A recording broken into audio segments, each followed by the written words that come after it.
Ben Kalu's mandate. Of course, it is on Flow 94.9 FM, both on the terrestrial and digital platforms, bridging the gap between the parliament and the people stage for free, for fair, and democratic elections in 2023 by advocating and legislating and signing of the Electoral Act 2022 into law. That act provides an opportunity to enhance the credibility and the capacity of the Independent National Electoral Commission to improve the party primary process and to also strengthen the integrity of the vote. Well, it is no longer news that we have a new Electoral Act, but on this edition of Ben Kalu's mandate, we will be understanding some of the key sections of that act, which Nigerians believe will guarantee and give birth to a free, credible, and fair election that we are yearning. Well, the National Endowment for Democracy, a private non-profit foundation dedicated to the growth and strengthening of democratic institutions around the world, organized a discussion that was very comprehensive in understanding this act and the application. So our regular guest, Representative Benjamin Okezie-Kalu, a member of the House of Representatives in the 9th Nigeria National Assembly, representing Bende Federal Constituency, Abia State. He's also currently the spokesperson of the House of Reps and the chairman, House Committee on Media and Public Affairs, was part of that conversation. So we will relay that on this program today. We'll also encourage you, the listener, to pay rapt attention to today's edition of Ben Kalu's mandate, because it will answer some very critical questions being asked by Abians and the Nigerians concerning INEC's promise of delivering a credible election, which is believed by many that it will give birth to good governance. That's because Barrister Festus Okoye is the National Commissioner of the Independent National Electoral Commission. He currently serves as the chairman of Information and Voter Education Committee. He will join us in this conversation at some point. Also, Sami Todo, a lawyer from Nigeria and executive director of Yaga Africa, a non-governmental organization whose mission is to promote democracy in Africa, will be joining also. Samson has worked to facilitate the inclusion of young people in politics and to promote electoral integrity. One of the most significant achievements of Samson has been the successful campaign of the Not Too Young to Run to lower the minimum age for elective office in Nigeria. So let's begin the conversation. The conversation was anchored by Christopher O'Connor, a senior program manager for Africa at the National Endowment for Democracy. Stay tuned. Thank you for joining today's conversation, Nigeria 2023, the new Electoral Act and Road Ahead. I'm Christopher O'Connor, a senior program manager for Africa at the National Endowment for Democracy. Today, I am joined by three guests who are deeply engaged in Nigeria's preparations for these elections. I'd like to offer a warm welcome to our speakers on screen, Honorable Benjamin Kalu, spokesperson of the House of Representatives and Chair, House Committee on Media and Public Affairs, as well as Barrister Festus Okoye, a National Commissioner of the Independent National Electoral Commission. And on stage with me, Samson Otodo, a longtime endowment partner and friend and Executive Director of Yaga Africa. Thank you, speakers, for joining. At a time when democracy is increasingly under threat across the world, Nigeria's 2023 elections are incredibly important. These elections will determine how Nigeria grapples with growing insecurity, economic headwinds, and an increasing local citizenry, and if it emerges, a more peaceful, prosperous, and democratic state. These elections come on the heels of a streak of military coups in the region in Mali, Sudan, Guinea, and Burkina Faso. As Africa's largest elections, they have the ability to revitalize democracy in the region or to rapidly accelerate its unraveling. And depending on how one counts, these elections are also the 5th or 6th largest democratic elections in the world. Nigeria's 2023 elections, poorly executed, perfectly executed, or somewhere in between, will have immense domestic, regional, and global implications. The concerns ahead. Nigeria has a mixed electoral record. Domestic and international observers criticize the 2019 national elections on numerous fronts. Candidates and parties were accused of exploiting state resources, buying votes, manipulating results, and perpetrating acts of electoral violence. INEC came under criticism for failing to assert its independence, communication lapses, and severe logistical deficiencies. Perhaps most worryingly, the last national elections saw the lowest voter turnout since civilian rule was restored in 1999, a mere 35%. raising troubling questions about public buy-in in the system.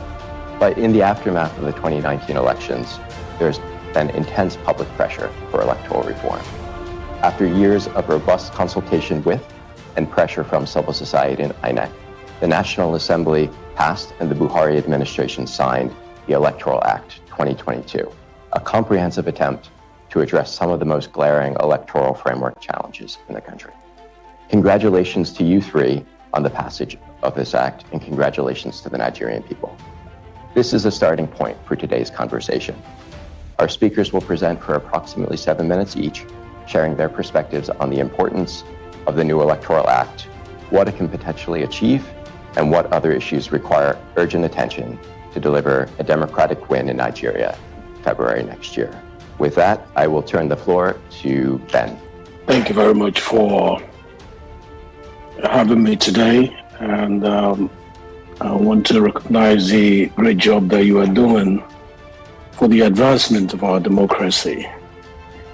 And you are not alone in this work. I appreciate Ned, I appreciate what Yaga Africa is doing, among other CSOs around the country who has partnered with government to ensure that the advancement of our democracy is not just left for government alone, and that through these platforms that you have created, both directly and also through other CSOs, the public participation in a participatory democracy has been enhanced. The knowledge of the principles of democracy, the expectation, and how it should be measured has been highlighted severally using this platform. As you know, Nigeria as a democratic entity and signatory to various international frameworks, such as Article 17 of the African Union Charter on Democracy, Elections and Governance,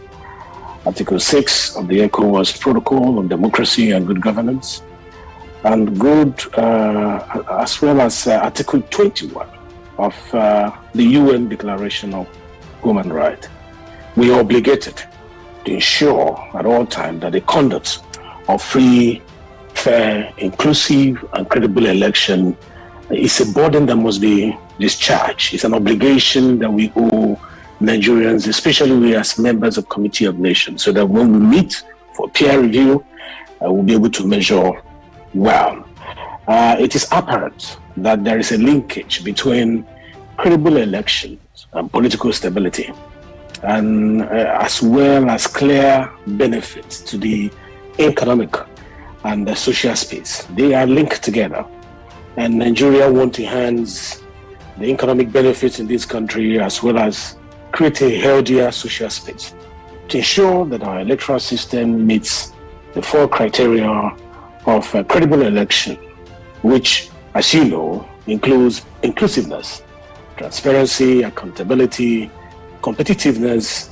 A reform of our electoral system was expedient, quite expedient because the people said so, quite expedient because the definition of democracy, which is government of the people, by the people, and for the people, has positioned the people at the center stage, both in the process of becoming leaders in the country and while leading in a democratic system. Because of this, the National Assembly, under the leadership of the Speaker, Representative Femi Gbajabiamila, took it as one of the major tasks that we should put on the front burner in the 9th Assembly. And that was why in our legislative agenda for the 9th Assembly, we prioritize on electoral reform. You don't reform what is healthy. You reform what has, as you highlighted, all those bottlenecks that has impeded, that has stopped us from advancing our democracy from where it is to where it ought to be, if not completely, if not comfortably, at least closely.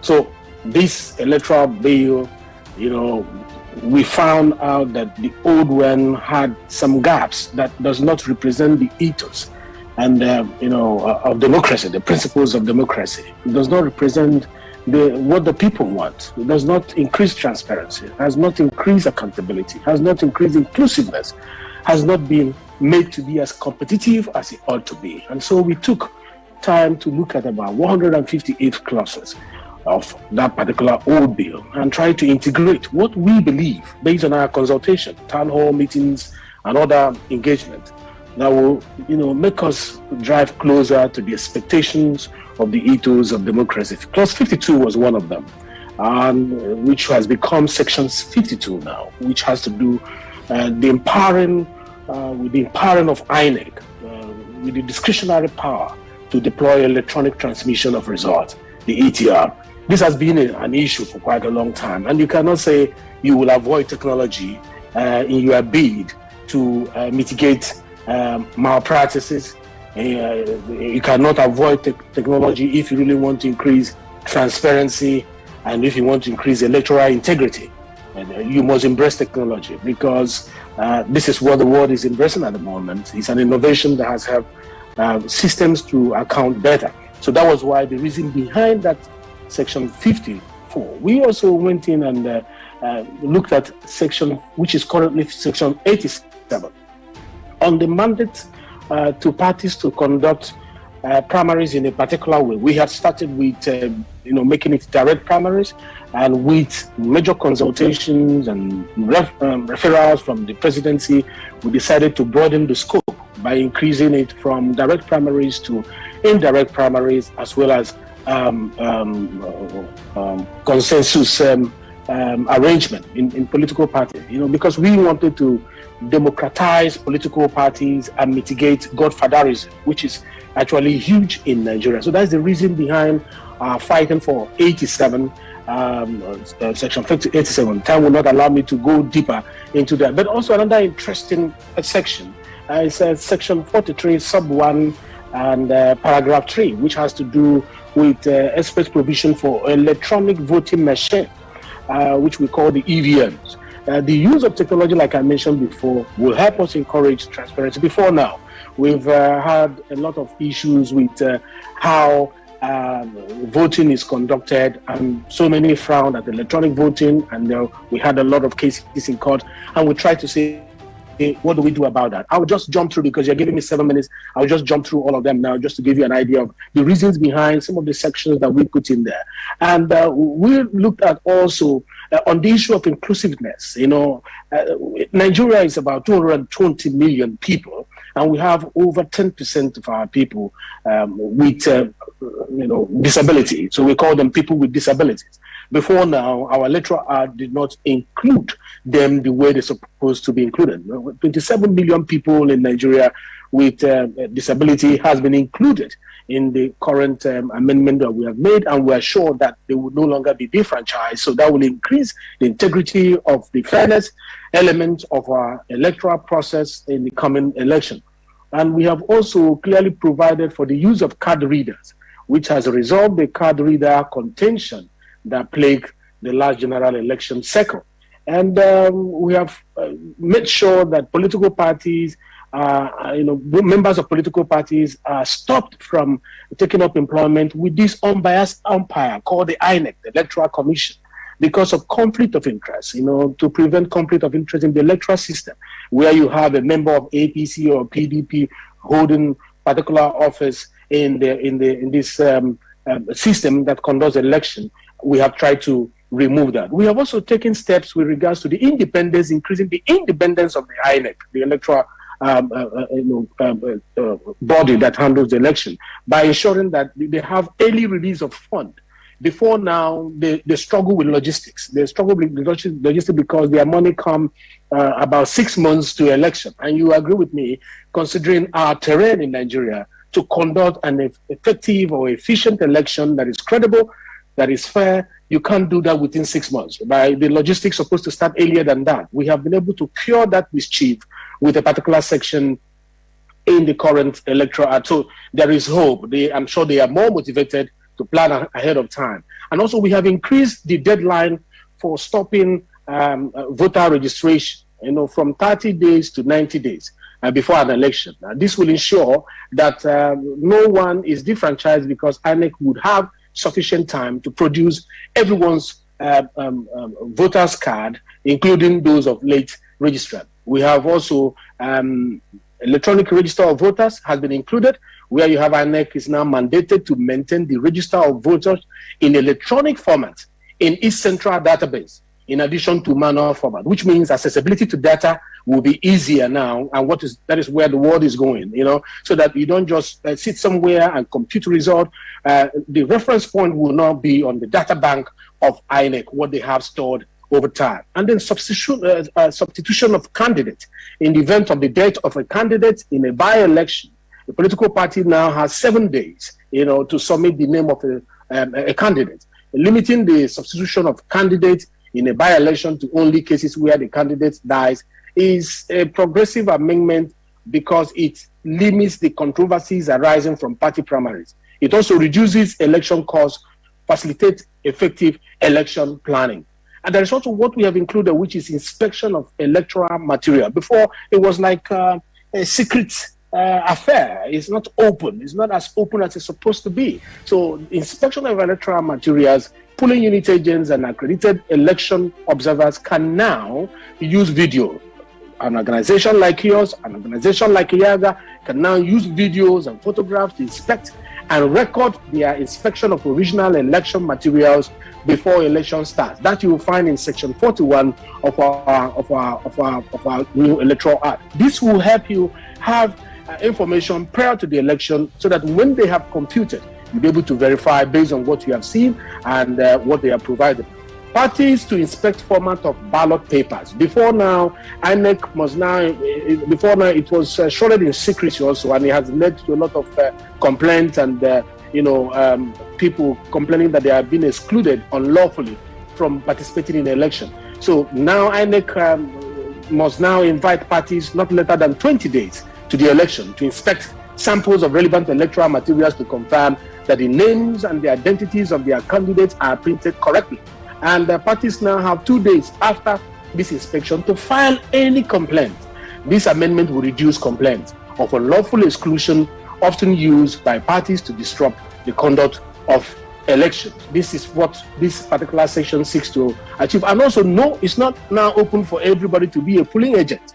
Notice of appointment of polling agents sent to INEC by political parties must be accompanied by 2 passport photographs and a signature specimen of each appointed polling agent. This will prevent the arbitrary deployment of thugs and disruptors to election under the guise of polling agent. Because what has been happening, the security aspect of it, people come in wearing tags, unaccredited, only for them to cause problems in the course of the election. They are not really polling agents. They are there to cause problems. So this particular act has made provision for that. And also form that will be used at the election to reduce the use of fake forms and electoral materials. An election conducted at polling units without prior recording in the prescribed form of the quantity, serial number, and particulars of result sheet and other electoral material shall now be invalid. So you don't just create any form or keep it away from those who are participating in the election. You have to make it open. People have to take the serial number, the particulars of the result sheet, so that even if you want to write your result from home and then throw it into INEC vault or throw it at INEC, that has been cured by this particular act. So 2023 is looking very good. Now, give me 2 minutes and I'll be done. The 9th issue or the 11th issue that I want to look at is the strict penalty for contravention of section 227 of our constitution, which prohibits the retention of organizations or quasi-military organizations to be used for the display of force to promote any political objective. Before now, people will gather themselves into group and say, we are this particular group and we have the energy, we have the force to disrupt election and all the rest of them and create fear in the system and threaten people who are supposed to, exercise their franchise. They will run back home. Now the law says, before now, it was 500,000 naira if you offend. If you're a first offender. We have increased it to 5 million. Before now, second offender was 700,000 naira. Now it is 7 million.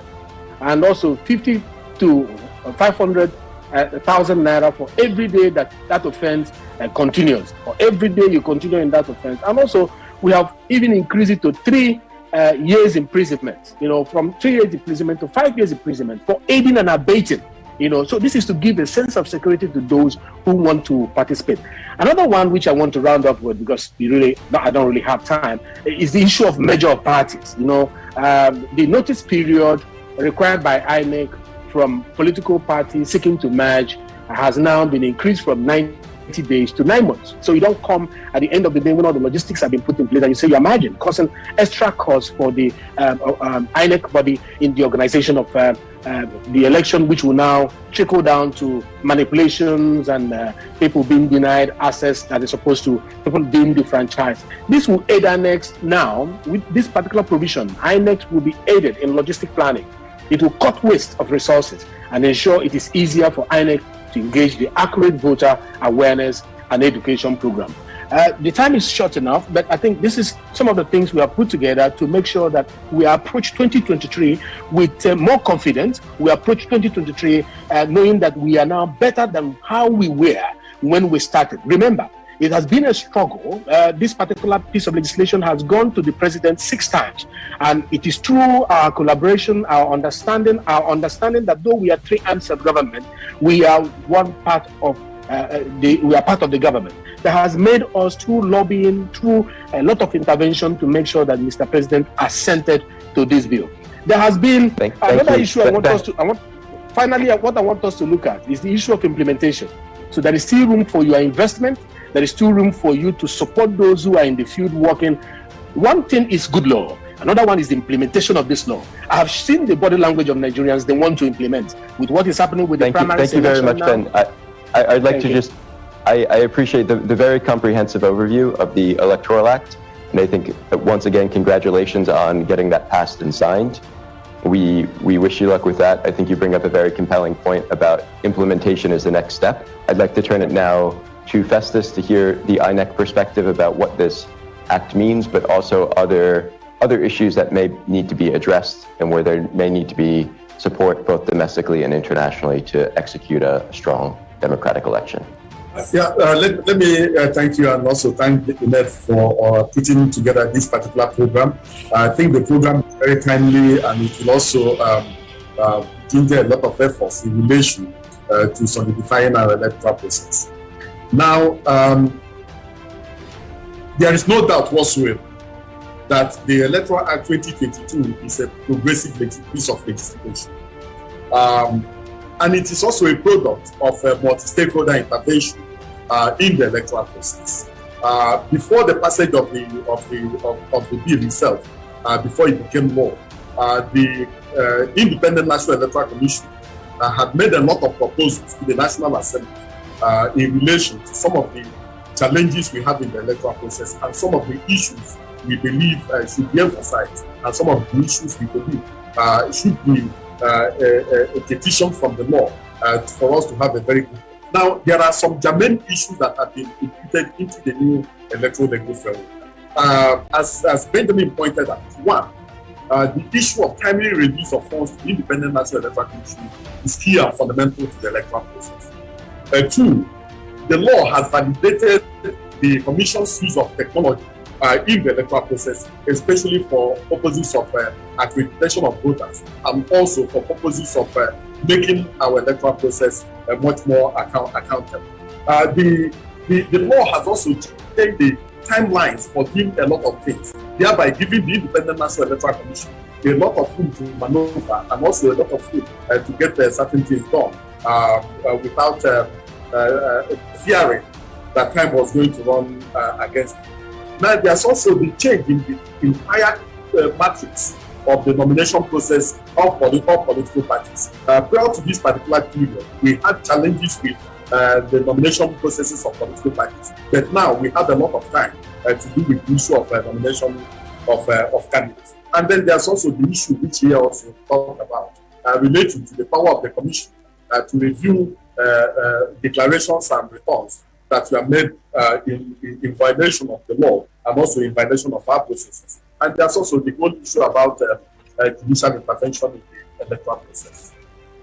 Now, even before the passage of this particular Electoral Act 2022, the Commission had asked the question in its review of the 2019 elections and also in its review of the elections with the different critical stakeholders. We asked basically 3 questions. 1, what did we do so well that we don't have to worry about the way we do it?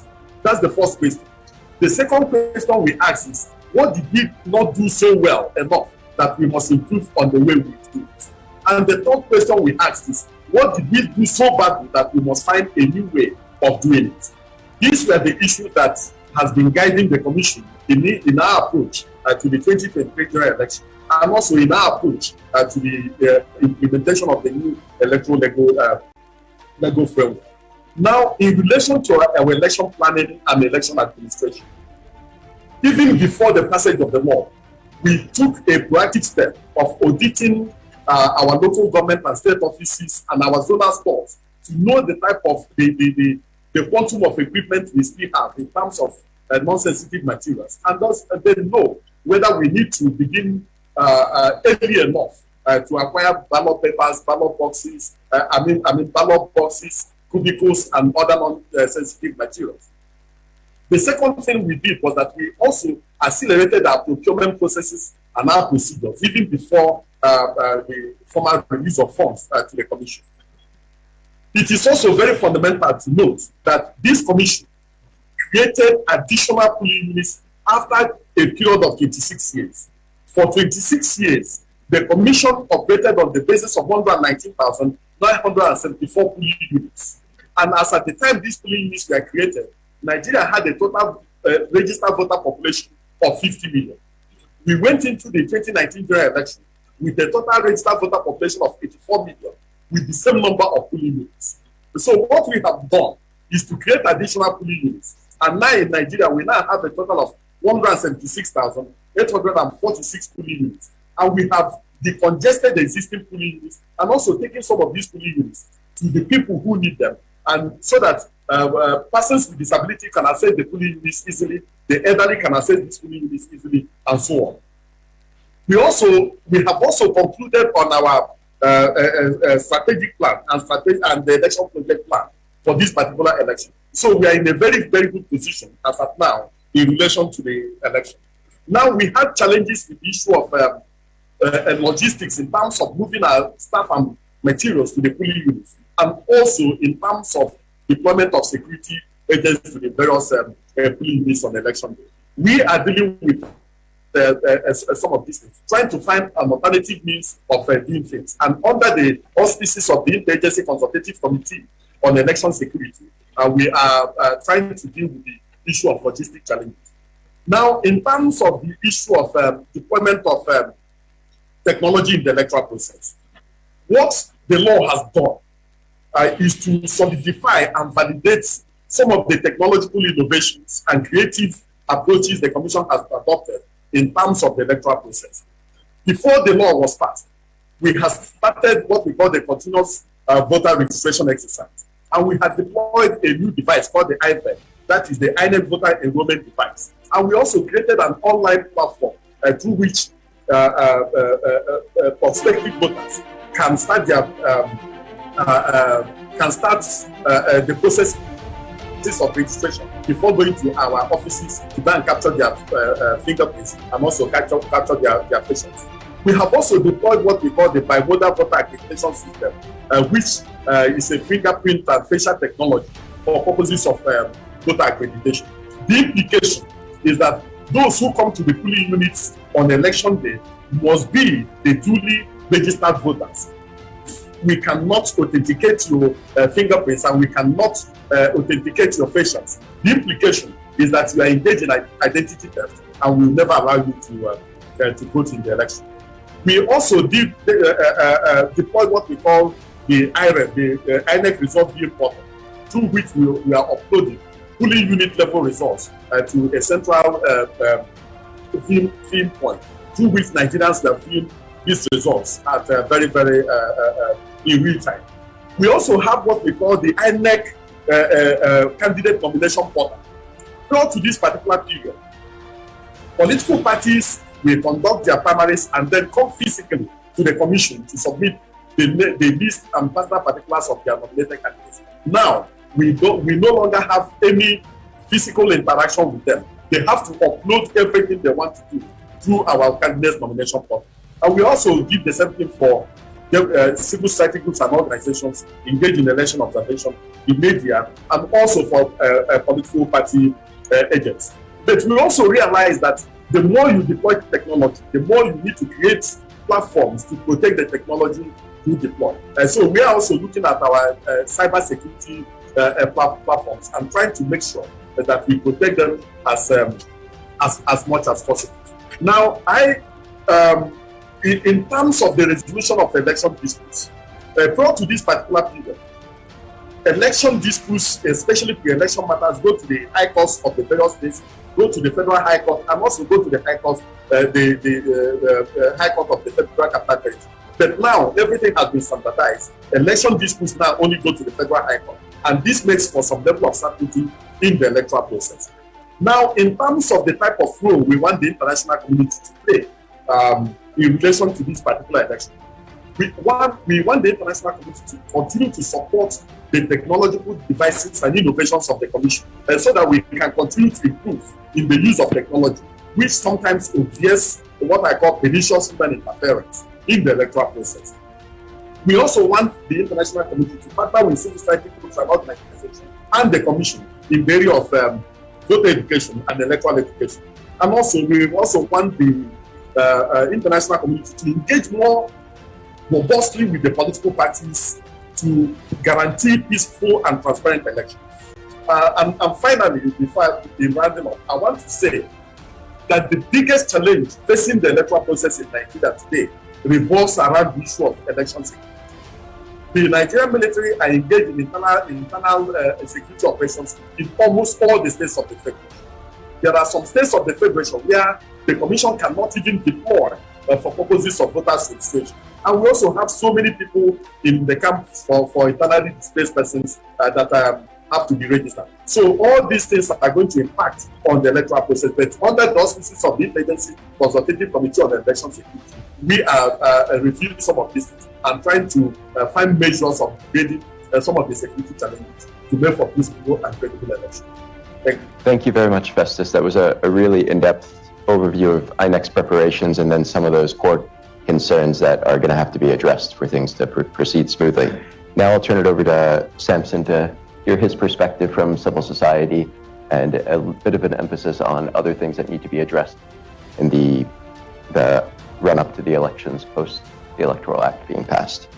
Well, thank you very much, Chris, and good morning, everyone. I think let me start by paying tributes to the two gentlemen who spoke, because they played critical role in the passage of the electoral law, beginning with Honorable Benjamin Kalu, who was always put on the spot and on the firing line when civil society was engaging on this issue. And I'd say that he played a critical role to the success of this. And I know we've had several bilaterals on seeking clarification on what position should pro-people legislators take in the National Assembly.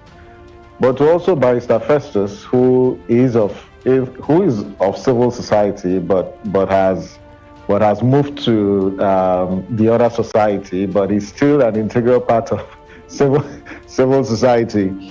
To say what we don't know is, and what he didn't mention was, he was the chair of the committee, the part of the technical committee that reviewed and worked on the provisions of the Electoral Act. And if people like Festus weren't part of that committee that worked on these issues, this whole celebration of this Electoral Act and the provisions that were in the bill would have been different. So I just wanted to register, tributes to these two gentlemen who are not just speaking because they hold the office that they hold, but they played an integral role in the success of the electoral reform campaign. But Chris, I'll just raise three issues. First, let me begin with a paradox. And in this case, it relates to the point that the two previous speakers talked about, and it's about the independence of INEC. And the paradox is INEC's reforms or INEC's improvements and INEC's professionalism is a threat to the political class.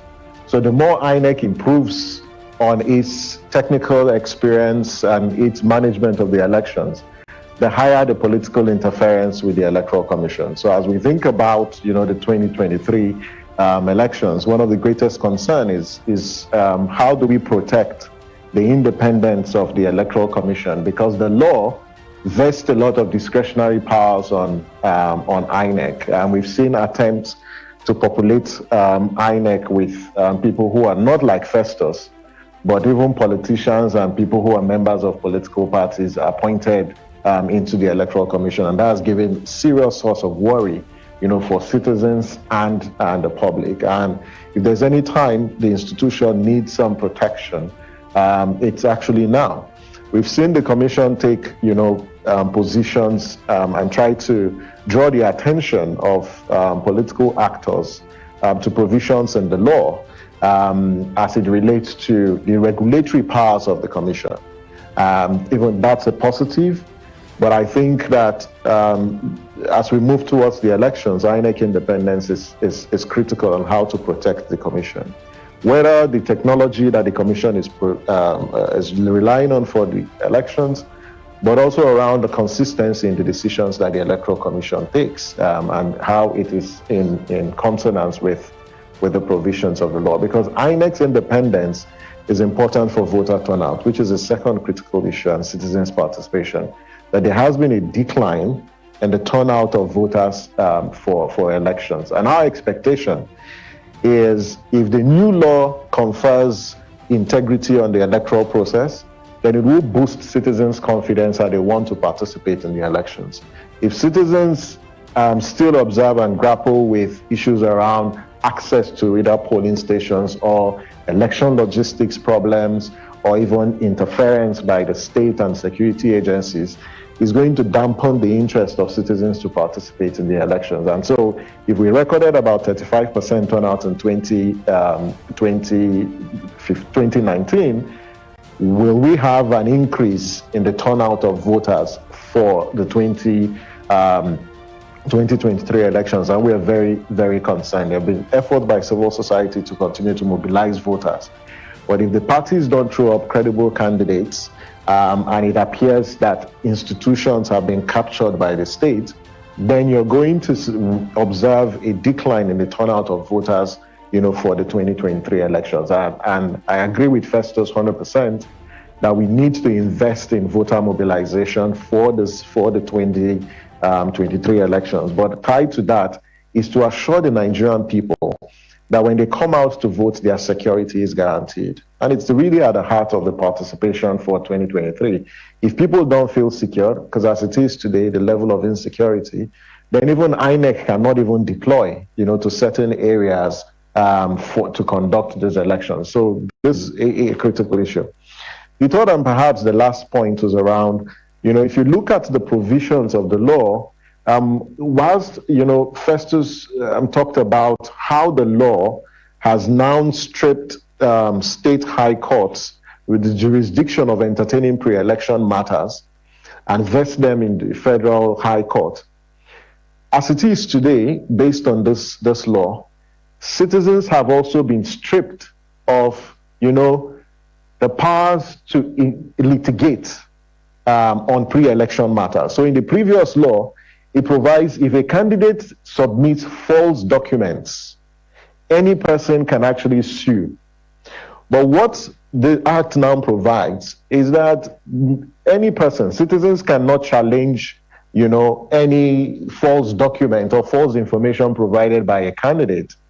That only a person who is a member of that same political party and is an aspirant that can contest the credibility of information and documents presented by a candidate. And this really poses a lot of challenge that citizens will now are stripped of that agency, to scrutinize candidates presented by political parties, and now only aspirants can do so. So pre-election matters will now become an intra-party affair. And we know, given the power asymmetries in political parties, you'd expect that a lot of the hegemons within the parties can actually suppress any attempt by party members to demand some form of accountability, and that's worrisome. And even though, yes, the Federal High Court has been vested with a lot of jurisdiction, we also see a situation where the Federal High Courts will now be bogged down with a lot of pre-election matters because these matters are now centralized. And we know that Nigeria is a litigious society. We expect to see more cases in court, pre-election matters, and we hope that the Federal High Court doesn't become overburdened with a lot of pre-election litigations that is unable to dispense justice as at when due. But given all the provisions in the law, I'd say, and I was mentioning to Carl moments ago, that this is the best piece of legislation, electoral legislation we've had since 1999. It has the potential of deepening the integrity of the elections, and I hope that in the implementation process, all the agencies and institutions that are responsible for implementing this law do so with a sense of responsibility and patriotism. Thank you very much, Samson, for that overview, and it really rounds out the perspective from the National Assembly, INEC, now civil society, about the positive developments we're seeing with this Electoral Act, but also remaining challenges that are going to have to be overcome to deliver a truly credible and democratic election. The presentations went a bit over, so at this point, I would turn it to the floor to see if there are any questions for our panelists. My name is Richard Klein. I'm Director for Elections at the National Democratic Institute. Thank you, Honorable Member, for your important work getting this bill passed. There's been a lot of discussion about turnout in the last elections and the trend of turnout going down. Part of that is, of course, related to the functioning of INEC and the ability to deliver elections. Civil society also has an important role to play in helping inform and mobilize voters to participate. But I think in the last elections in particular, international and citizen observers highlighted the failures of political parties to speak to the issues that matter to voters and to campaign on issues rather than trying to buy their support.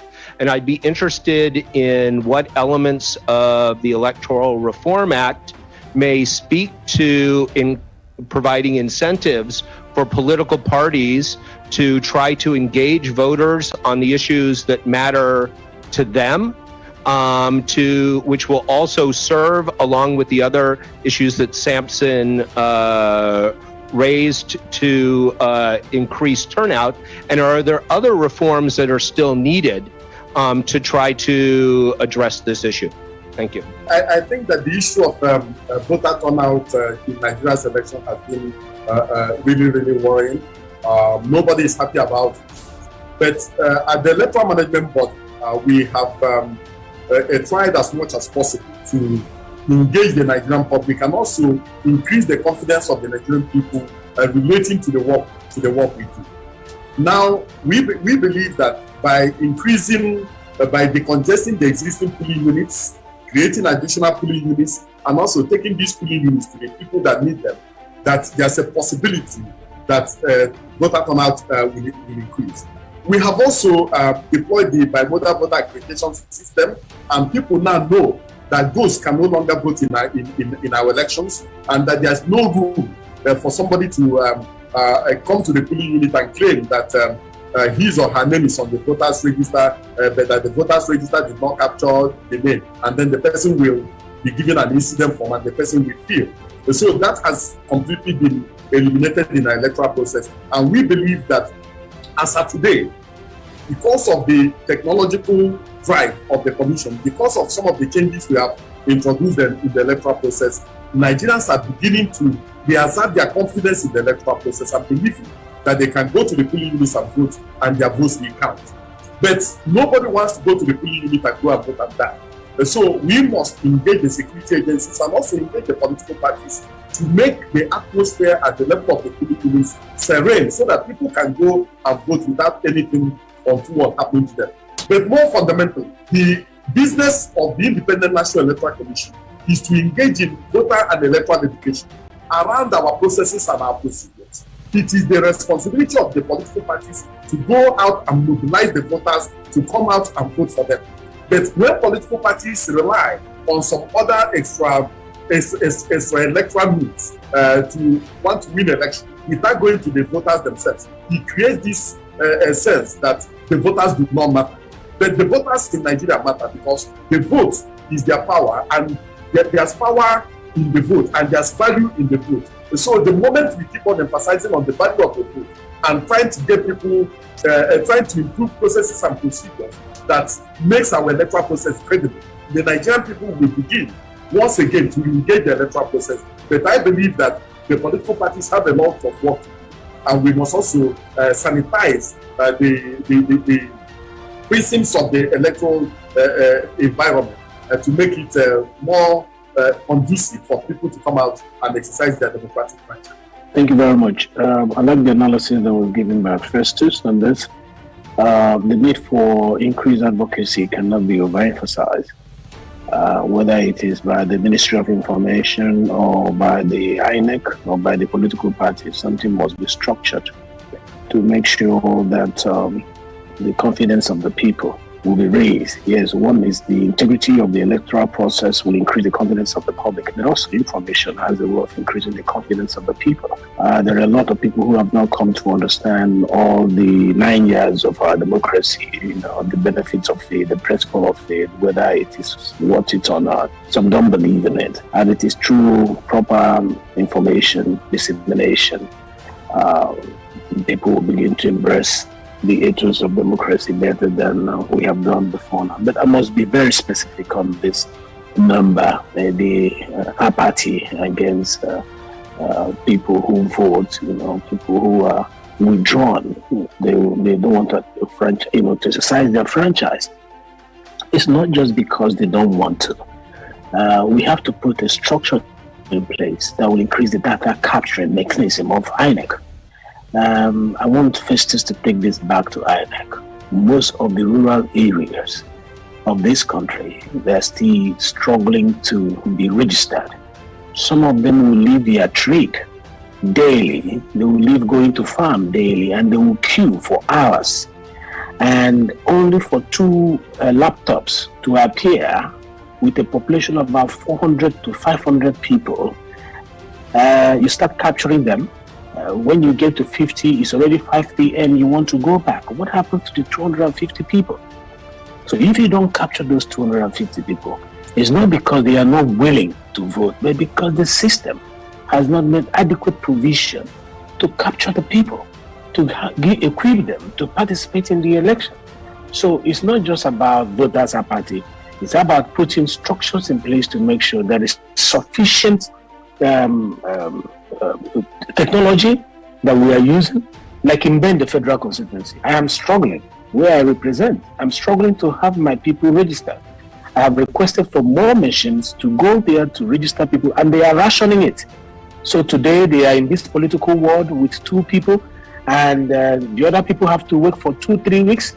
And by the time after 2-3 weeks, it's going to another part. So if we really want to increase the number of people who will vote, let's increase this technology that we are using at the moment to increase voters' registration. It is only when they have their PVC that they can participate. That is what I want Festus to take back. Coming from the parliament and as a representative at the moment, I'm speaking the voice of my people. You need more machines to capture the people. Thank you very much for that analysis. We can take the question to the right. Thank you all for presenting. My name is Bobby King. I am a program associate from IFAS. And my question is regarding Mr. Ototo's point with regards to the barring of agency in questioning fraudulent information. Where did that decision come from to bar that part from the Electoral Act? How has that decision came about, and why was that not in the current Electoral Act? Thank you. Good morning, everyone. My name is Jacob. I'm a graduate student at American University. My question is for National Commissioner, Mr. Festus. When you look at the provisions of the constitutions, I think Section 97 makes provisions for financial provisions for where political parties can spend the limits they can spend during election. and the new act has just jacked up the fund to around, I think, 5 billion naira for presidential aspirants, and I think about 500 million naira also for the senators. Over the years, we've complained about buying of votes and all that, but then we still see that there is an intentional act to increase the spending limit for political parties. How then do we intend to address this issue of voters buying if INEC has still allowed the House or National Assembly to increase financial spending limits? That's one. Secondly, we have seen political parties over the years deliberately violate these provisions of the Constitution. I'm not sure we have any political parties that has in turn submit or puts forward to INEC how they intend to fund elections in Nigeria. But then what is INEC doing to ensure that political parties don't put in so much funds that would influence vote buying into the forthcoming general elections? Thank you. Yes, so this question is coming from Eric Edie. He is a program officer for Africa at the Solidarity Center. He would like to know, the voters' registration period remains very limited. Like electoral bodies in many West African nations, why does voters' registration take... Well, interesting conversation today on Ben Kalu's mandate, looking at the new Electoral Act and the road ahead. Of course, you've heard from the different stakeholders involved in this conversation right here on the Flow of God's Own State.